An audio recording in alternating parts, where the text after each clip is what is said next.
Yogi Adityanath CM होने के साथ जब इस तरीके की बयान या टिप्पणियां देते हैं तो इमीडिएट दूसरा खेमा यानी विपक्ष खड़ा उठ जाता है और अखिलेश की तरफ से स्टेटमेंट आया कि ये मुस्लिमों को टारगेट करने वाला बयान है जो कि सीएम को शोभा नहीं देता।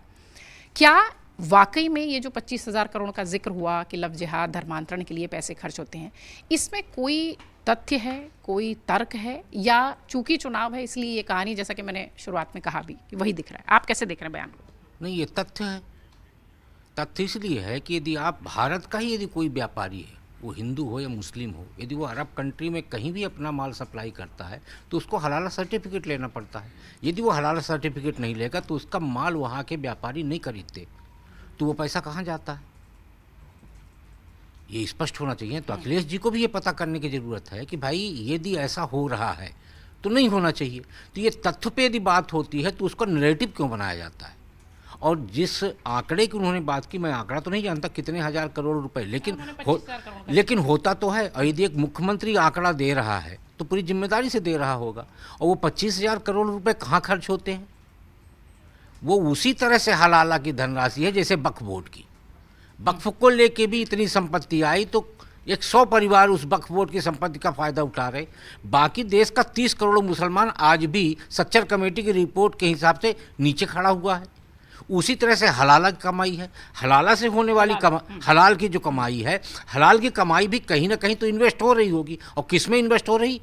तो निश्चित तौर पे जो बीच में तथ्य आया कि लव जिहाद में पैसा भी दिया जाता है और में भी पैसे दिए जाते हैं। अभी आपका छांगुर पकड़ा गया है उत्तर प्रदेश में, कितना बड़ा साम्राज्य था उसका।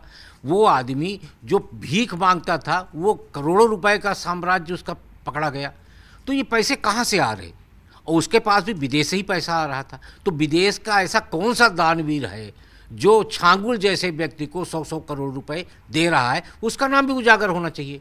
तो योगी आदित्यनाथ जी की तरफ से जो हलाल सर्टिफिकेट पे बात की गई है, उसकी मैं तो कहता हूँ भारत सरकार की तरफ से प्रतिबंधित किया जाना चाहिए कि भारतीय व्यापारी हलाल सर्टिफिकेट नहीं लेंगे। और अरब कंट्रियों के साथ ये कमिटमेंट किया जाना चाहिए कि भारतीय व्यापारियों से हलाल का फंड न लिया जाए।